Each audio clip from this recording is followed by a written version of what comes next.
کسی بہترین اردو داں کا جملہ نہیں بلکہ یہ اللہ کا قرآن ہے۔ فرمایا مشکل میں تم ہو تو گراں میرے محبوب پہ گزرتا ہے۔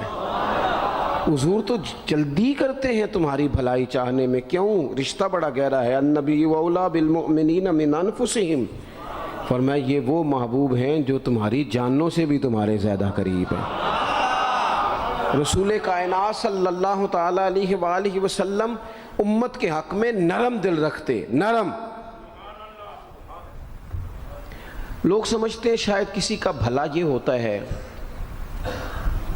اس کو 4 پیسے دے دیے جائیں، شاید اس کا بھلا یہ ہے کہ اسے نوکری پہ لگوا دیا جائے، شاید بھلا یہ ہے کہ اس شخص کو اگر کسی وہ مشکل میں آ گیا ہے تھانے کچہری کے معاملے میں تو وہاں اس کو سہولت دلا دی جائے، آسانی کر دی جائے، کسی کو مضبوط کر دیا جائے، تو یہ اس کے ساتھ بھلائی ہے۔ میرے رسول پاک صلی اللہ تعالیٰ علیہ وسلم نے بتایا کہ میں نہ مکارم اخلاق کی تکمیل کے لیے آیا ہوں، میں تمہارا وہ نفع کرنے آیا ہوں کہ تمہارا دل ساری جگہوں سے ہٹا کے رب رسول کی طرف مائل کرنا ہے، تمہاری طبیعتوں کے اندر جو سختی ہے اسے نرمی میں بدلنا ہے، تمہارے مزاجوں کے اندر جو بے لگام خواہشات ہیں انہیں شریعت اسلامیہ کی پابندی کی لگام دینی ہے۔ حضور سید عالم علیہ السلام نے لوگوں کی اصلاح کا جو دیکھیں نا، اگر کسی گھر میں بگڑے بچے سنور جائے نا تو روٹی تھوڑی بھی ہو تو گزارا ہو جاتا ہے۔ اگر گھر والے اخلاقاً اتنے اعلیٰ ہوں، ایک دوسرے سے پیار کرتے ہوں تو تھوڑے پیسوں پر بھی وقت گزر جاتا ہے۔ رسول پاک کا دل دھڑکتا تھا، کس لیے؟ صرف اس لیے نہیں کہ لوگوں کو نوکریاں مل جائیں، مال مل جائے، لوگ جو ہیں ان کے گھر کشادہ ہو جائیں، بلکہ حضور کا دل دھڑکتا تھا کہ لوگ دوزخ سے بچ جائیں، جنت کی طرف ان کا سفر ہو جائے، ان کے دلوں سے حسد کو، تکبر کو، غرور کو، انا کو، خود پسندی کو، عجب کو نکال دیا جائے۔ یتلو علیکم آیاتنا ویزکیکم، ان کا تزکیہ کر دیا جائے، دل صاف کر دیے جائیں۔ رسول پاک صلی اللہ علیہ وسلم احساس کے ساتھ جاتے ہیں۔ ہمارے ہاں نا تبلیغ ہوتی ہے لیکن اس میں درد نہیں ہوتا، اللہ ماشاء اللہ اچھے لوگوں کی بات نہیں کرتا۔ لو میرے جیسے آدمی نے تقریر کرنی ہے، گھنٹہ گزارنا ہی ہے، تو پھر بعض اوقات نفس کی خواہشیں غالب ہوتی ہیں تو وہ اصلاح سے زیادہ شوق داد لینے کا غالب آ جاتا ہے۔ وہ آپ کو پتہ ہے نا، وہ ہمارے ہاں پھر وہ نقیب محفل بیچارہ کبھی بھاگ کے ادھر چلا جاتا ہے، کبھی بھاگ کے ادھر آتا ہے، کہتا ہے میں نے جملہ دینا ہے۔ اب وہ ایسے لگتا ہے جملہ نہیں دینے لگا، کوئی ایٹم بم دینے لگا ہے، جس میں اتنی اسے پریشانی، ایک جملہ کہنے لگا ہوں، سنبھال کے رکھنا، ضائع نہ کرنا، یہ نہ کرنا۔ وہ تو جملہ رہنے دے، تو آیت دے ہمیں کوئی قرآن پاک کی، تو ہمیں کوئی حدیث پاک سنا، تو سادی سی بات کر، یہ تو مطلب۔ اور پھر وہ داد کا اتنا شوق کہ جب تک سارے ہاتھ نہ کڑھیں، جب تک شمال جنوب والے نہ بول پڑیں تب تک بات نہیں ہوگی۔ یہ کیسی بات ہوئی؟ اصلاح کے اندر تو آپ کا درد آپ کی زبان سے زیادہ اثر رکھتا ہے۔ اقبال کہنے لگے کہ بات جو دل سے نکلتی ہے اثر رکھتی ہے، پر تو نہیں، پر طاقت پرواز مگر رکھتی ہے۔ وہ تو اڑتی ہے، وہ تو اس کی تو پذیرائی ہوتی ہے اگر بات دل سے نکل رہی ہے تو۔ عزیز بھائی یاد رکھیے گا، حضور سید عالم علیہ السلام درد دل کے ساتھ دعوت دیتے لوگوں۔ 10 دن حضور نے طائف میں قیام کیا ہے، ایک بندے نے بھی کلمہ نہیں پڑھا، الٹا انہوں نے روڑے مارے، تکلیف دی۔ حضور واپس آ رہے ہیں، صحابی ساتھ ہیں، باغ میں بیٹھ گئے، اتنی صحت مبارک پر انہوں نے معاذ اللہ تعالیٰ سنگ باری کی کہ خون مبارک بہہ رہا ہے۔ فوراً عرض گزار ہوئے، یا رسول اللہ صلی اللہ علیہ وسلم آپ دعا کر دیں یہ تباہ ہو جائیں۔ فرشتہ بھی حاضر ہو گیا، حضور آپ دعا کریں یہ تباہ ہو جائیں۔ لیکن محبوب کے دل میں نرمی ہے نا امت کے لیے، اگرچہ یہ ساری امت دعوت ہے اس وقت، پر اس وقت بھی نرمی ہے۔ محبوب کریم علیہ السلام نے ہاتھ اٹھائے، صحابی کہتے ہیں میرے دل میں خیال آیا اب یہ تباہ ہو ہی، میری طرف دیکھیں جی، اب یہ تباہ ہو ہی جائیں گے، اب کوئی نہیں بچا سکتا انہیں تباہ ہونے سے۔ لیکن حضور نے کیا کہا اے اللہ انہیں ہدایت دے دے، انہیں پتہ ہی نہیں یہ کیا کر رہے ہیں۔ فوراً عرض کی یا رسول اللہ ایک نے بھی کلمہ نہیں پڑھا، ایک نے بھی کلمہ نہیں پڑھا۔ کبھی پتھر مارنے کے والے کے لیے بھی دل میں احساس ہوتا ہے، ہمیں تو کسی نے کچھ بھی نہیں کہا، کوئی گالی نہیں دی، کچھ نہیں کہا، پر ہم سخت کیوں ہیں بھلا؟ وہ ہمارے پیچھے نہیں چلتا ہاتھ باندھ کے، جی میں ہاں نہیں ملاتا، تو ہمارا دل اس کے لیے سخت ہے۔ دو ہی تو بندے ٹھیک ہے دنیا میں، ایک میں ٹھیک ہوں اور ایک جو میری ہاں میں ہاں ملائے پوری وہ ٹھیک ہے۔ دونوں ہاتھ باندھ کے پیچھے چلے، تیسرے کو میں کیسے ٹھیک ہونے دیتا ہوں؟ میرا مزاج ہی نہیں، اللہ ماشاء اللہ ہماری طبیعت ہی نہیں ہوتی ایسی۔ خدا کے بندو، جب دل کشادہ ہوں، طبیعتیں کھلی ہوں، پھر اس طرح کا تھوڑی مزاج ہوتا ہے۔ کریم محبوب صلی اللہ علیہ وسلم سے عرض کی، حضور ایک نے بھی نہیں کلمہ پڑھا اور پھر بھی آپ کے دل میں اتنی وسعت ہے، آپ ہدایت کی دعا کر رہے ہیں، 10 دن لگائے ایک شخص بھی نہیں آ رہا۔ تو محبوب کیا فرمانے لگے؟ کریم فرمانے لگے، مجھے پتہ ہے انہوں نے تکلیف دی ہے، ایک نے بھی کلمہ نہیں پڑھا، جلدی نہ پریشان ہو جایا کریں۔ کچھ لوگ جلدی کچے جملے بوئے، ساڑی قوم نہیں ٹھیک ہو سکتی جی، ایسمو لگتا کچھ نہیں ہو سکتا دی، یہ نہیں ٹھیک ہو سکتے، فلانے نہیں ٹھیک ہو سکتے۔ شکوہ ظلمت شب سے تو کہیں بہتر تھا، اپنے حصے کی کوئی شمع جلاتے جاتے۔ اللہ کے حبیب صلی اللہ علیہ وسلم سے عرض کی، یا رسول اللہ صلی اللہ علیہ وسلم ایک بھی نہیں مانا اور آپ نے پھر ہدایت کی دعا کی۔ تو یہ میرے محبوب کا امید کا طریقہ ہے۔ کریم فرمانے لگے، اگر آج یہ نہیں مانتے تو پھر بھی تباہی کی دعا نہیں کرنی، یہ نہیں مانتے تو ان کی آنے والی نسلیں مان جائیں گی، مان جائیں گے لوگ۔ اپنے دل میں جب آپ نرمی لے آتے، ہمارے نا سینکڑوں نوجوان گناہوں میں چلے گئے ایک ایک علاقے سے۔ جو آدمی گناہ میں مبتلا ہوتا ہے نا، وہ سخت تکلیف میں ہوتا ہے۔ انسان کو جو چیز سب سے زیادہ ستاتی ہے وہ اس کی اپنی غلطیاں ہوتی ہیں۔ حدیث میں فرمایا، ما حاک فی صدرک، کھٹکتا ہے سینے میں، چبھتا ہے گناہ۔ یہ تکلیف دہ معاملہ ہوتا ہے، تڑپتے ہیں لوگ، سسکتے ہیں، لیکن روایتی انداز سارا جب ہماری مجالس اور محافل میں ہو جاتا ہے، کوئی نہیں وقت دینے والا، پیار کرنے والا، تھپکی دینے والا، بازو تھام، کوئی نہیں۔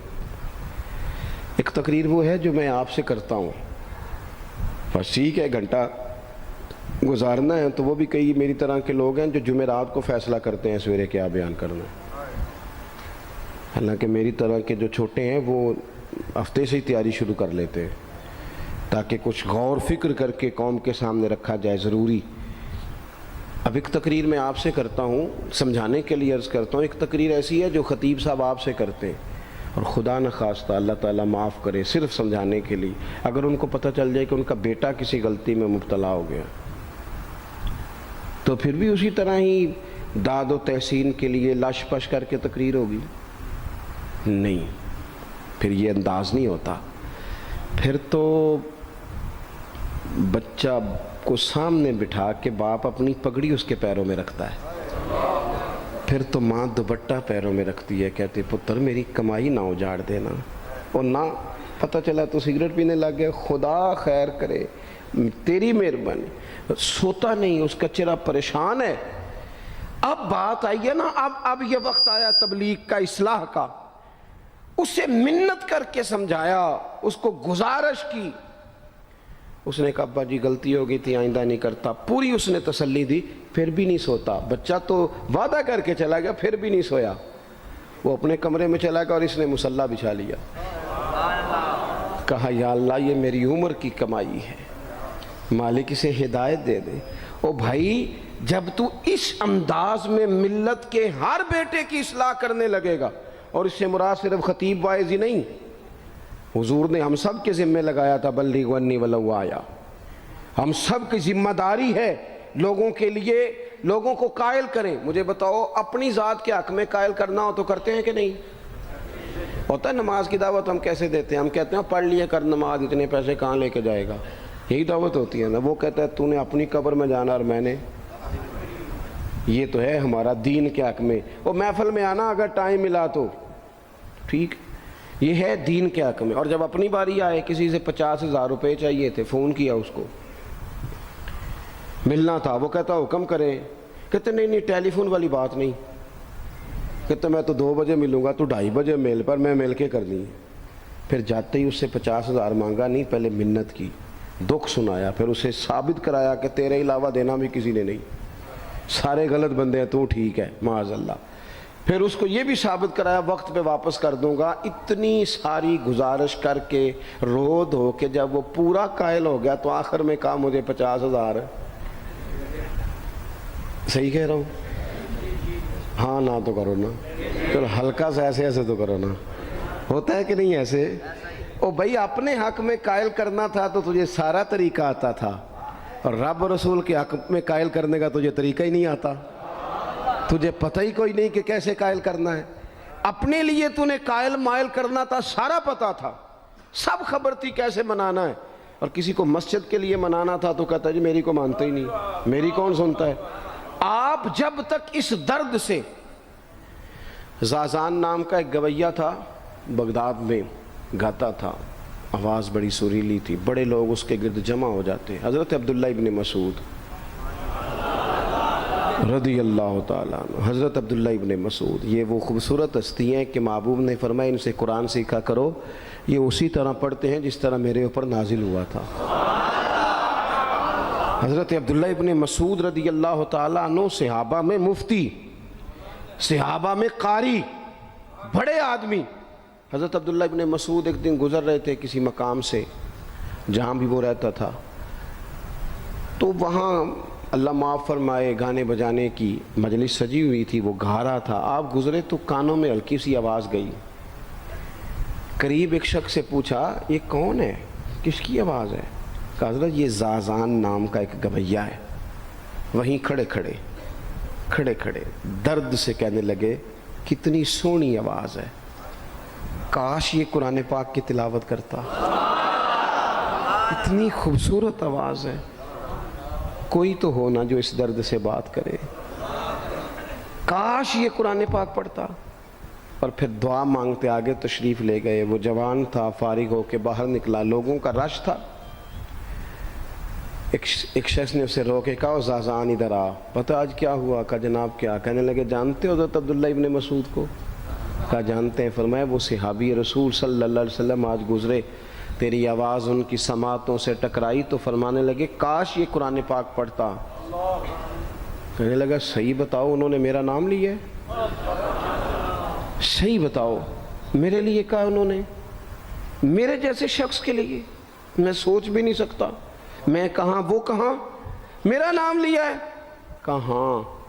تھوڑی دیر رکا، چند لمحوں پتہ نہیں سوچیں کہاں کہاں کا سفر کر کے آئیں، وہ ساری سوچیں درد بن کے آنسو بنی، اور پھر آنسو داڑھی پہ ٹپکے چہرے پہ آئے۔ پھر لوگوں سے پوچھنے لگا گھر کا پتہ بتاؤ گے؟ کہا وہ فلاں جگہ پہ موجود ہیں۔ دوڑا گیا، دروازے پہ دستک دی، حضرت عبداللہ ابن مسعود آئے، کہا کون ہو بیٹا؟ کہنے لگے حضور میں وہی ہوں جس کے بارے میں آپ نے کہا تھا کاش یہ قرآن پڑھتا، میں آ گیا ہوں، پڑھا دے مجھے قرآن پاک، پڑھا دے۔ کوئی بیٹھا ہوا مجھے دور دعا دیتا ہے، میں ڈوبتا ہوں پر سمندر اچھال دیتا ہے۔ کسی سے تو آپ پیغام حق کہیں، کسی کو تو دعوت خیر دیں، یہ سب سے بڑا بھلا ہے۔ اگر کسی بد اخلاق کو با اخلاق کر دو گے نا، اس کی بیوی سکون میں آ جائے گی، اس کی ماں آرام سے سونے لگے گی، اس کا باپ کہے گا وہ حد ہو گئی، میرا پتر ٹھیک ہو گیا ہے، تمیز سے بات کرنے لگا ہے۔ بچے پریشان ہوتے ہیں، بچے۔ میں بیٹھا تھا کھانا کھا رہا تھا گھر میں، تو میرے گھر والے کہنے لگے مدرسے کا کوئی بچہ باہر ہے، بڑا سخت رو رہا ہے۔ میں نے کہا بلاؤ، کسی استاد نے ڈانٹ دیا ہوگا، تو بچہ میرے پاس ہے تو اس کا وجود کانپ رہا تھا۔ میں نے کہا پتر کیا ہوا؟ کہنے لگا پیر صاحب وہ میری امی تھے ابو کارفیر پہ لڑ دینے، کرو فون آیا ہے۔ تو میں نے کہا بیٹا پریشانی کی کیا بات ہے؟ کہنے لگے بڑی سخت لڑائی ہوتی ہے، میرے والد میری اماں کو مارتے، پھر ہم سارے بہن بھائی نا چارپائیوں کے نیچے چھپتے ہیں، تو وہ دور ہے، اس وقت تو 1.5 گھنٹے کا فاصلہ ہے، دور ہے میرا گھر، پر پتہ نہیں ہمارے گھر کیا ہو جائے گا۔ پیر صاحب آپ دعا مانگے نا، آپ دعا کریں نا۔ اس بچے کی کیفیت اور اس کے اوپر چھائی ہوئی آزمائش اور اس کے طبیعت میں میں اسے دیکھ کے میرے آنسو نکل گئے۔ کچھ دنوں کے بعد میں نے اس کے باپ کو بلایا، میں نے کہا خدا کے بندے، تیری انا اور تیری بیوی کی انا اتنی سخت ٹکراتی ہے کہ تیری اولاد پیس کے رہ گئی، کاش تو رسول اللہ کی اس صفت سے آگاہ ہوتا کہ خدا کے بندوں کو معاف کر دو، اللہ تمہیں معاف فرما دے گا۔ کاش تمہارے اندر وہ کیفیات ہوتی، تمہارے بچے میلوں دور رہ کے بھی تڑپتے ہیں کہ جانے گھر میں، کیوں؟ اس لیے کہ گنجائش نہیں دلوں میں، کوئی اخلاقی تعلیم نہیں۔ ہم نے اپنے گھروں کو خود اپنے ہاتھوں سے اتنا آزمائش کا گھڑا بنا لیا ہے، لڑائیاں، جھگڑے، مصیبتیں، کیوں؟ کہ پیسوں کی تو تبلیغ روز ہوتی ہے کہ کمانے چاہیے، مال کی تبلیغ تو روز ہوتی ہے، درد نہیں بٹتا، اخلاق کی بات نہیں ہوتی۔ او سجنوں، ہمارا غریب گھر تھا، پر میرے ابا جی جب گندم کا سیزن ختم ہوتا گھر میں لے کے آتے تو ہمارے گھر کے سین میں کھڑے ہو کے فرماتے، لو پتر کسے دا گھر وال نہیں تکنا، میں دانے پاتے نے پھڑو لیتے تھے، تہاڈی ماں نے اچار پا دیتا ہے، اب پرواہ نہیں۔ اس سادگی کے ساتھ، اس آسانی کے ساتھ گزارا ہوتا تھا۔ میں نے ایک دفعہ کہا، میں نے کہا ابا جی لوگ بڑا بڑا پیغام دیتے ہیں، پیسے کماؤ پیسوں، آپ نہیں دیتے پیغام، چلیں یہ بتا دیں کوئی شے پسند نہیں کھانے میں؟ کہنے لگے بیٹا بھوک لگی ہو تو ہر شے پسند ہو، نہ لگی ہو تو نخرہ ہی نخرہ، اگر طلب ہوگی تو یہ بھی تمہیں نفع دے گا، لیکن اپنے گھر میں سکون رکھنا، اطمینان رکھنا، اس ٹینشن سے اپنے ایک دوسرے کو اخلاق کا سبق پڑھائیں، دلوں کی نرمی کا درس دیں، تھوڑی سی کوشش کریں جس سے ہمارے گھر بچ جائیں، اور اگر کوئی بندہ گناہگار نظر آئے تو اس پر تنقید نہ کریں، تنقید نہ کریں، مجھے صحیح بتانا، دل پہ ہاتھ رکھ کے۔ خدا نہ خواستہ کسی کا بچہ بچی معاذ اللہ، اللہ بچائے سب کو، بگڑ جائے تو کیا وہ چوک میں کھڑے ہو کے چسکے لے لے کے بتائے گا کہ بچہ میرا بگڑ گیا؟ بولو سارے، بولو جلدی سے۔ تو پھر پڑوسیوں کا بچہ بگڑا ہے تو پھر چسکے کیوں لیے؟ گلی میں کسی کی بیٹی سے معاذ اللہ خدا نہ خواستہ کوئی ایسی غلطی ہو گئی تو جگہ جگہ باتیں کی، تیاں سانجیاں نہیں ہوندیاں؟ اپنے بچے کے بارے میں جب تو کہتا ہے چھپ جائے بات، دیکھنا۔ حضرت سیدنا جنید بغدادی کہتے ہیں میرے ماموں تھے حضرت سری سختی، میں اپنے ماموں سے ہی بیعت تھا، انہی کی خدمت میں رہتا تھا۔ فرماتے ہیں ہم جا رہے تھے، ایک دن انہوں نے چھڑی پکڑی ہے، ایک ہاتھ میں مجھے تھاما ہے، تھوڑا آگے گئے تو رش تھا، چند لوگ کھڑے تھے، تو حضرت سری سختی مجھ سے کہنے لگے جنید دیکھ تو صحیح رش کیوں ہے؟ تو میں گیا تو ایک نوجوان شراب پی ہے، معاذ اللہ نشے میں دھت لیٹا ہے، ارد گرد لوگ کھڑے، اور وہ چونکہ پوری طرح اس پر نشہ غالب ہے تو اول فول باتیں کر رہا ہے، لوگ بھی اس کے ساتھ جو ہے وہ ہنسی مذاق کر رہے ہیں، اس کا مذاق اڑا رہے ہیں، رش ہے۔ میں نے آ کے کہا حضور دفع کریں، ایک شرابی لیٹا ہے، لوگ بھی مذاق اڑا رہے ہیں اور بس ایسے شغل لگا ہوا ہے۔ سارے لوگ تماشبین نہیں ہوتے، ہاں۔ حضرت فرمانے لگے نہیں جنید ایسے کیسے چلے جائیں، چل نہ مجھے لے چل۔ کہتے ہیں بوڑھے شیخ، ہاتھ میں نے تھاما تو وہاں لے گیا، حضرت نے لوگوں کو ڈانٹا چلو دوڑو۔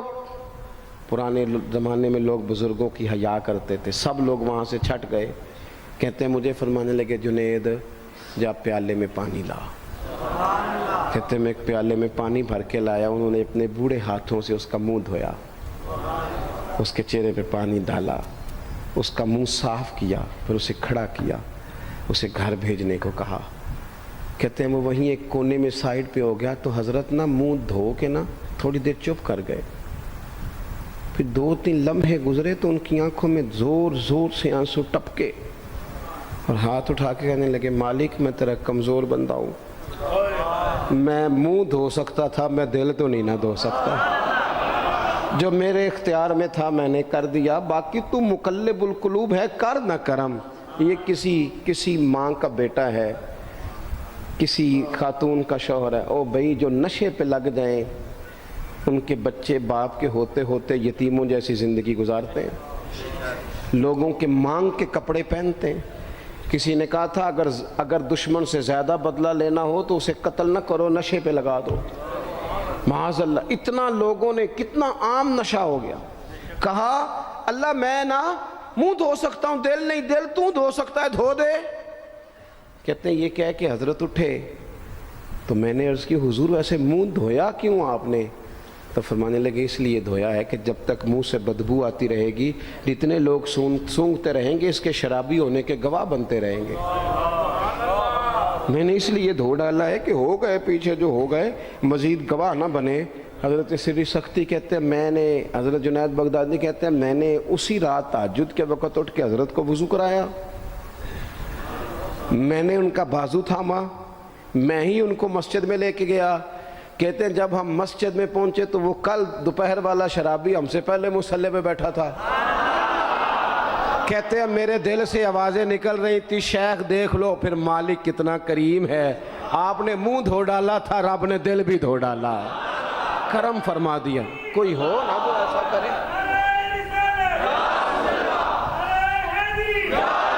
آؤ نا سنگیوں ملیں، ایک دوسرے کا منہ تو دھونا شروع کرے نا۔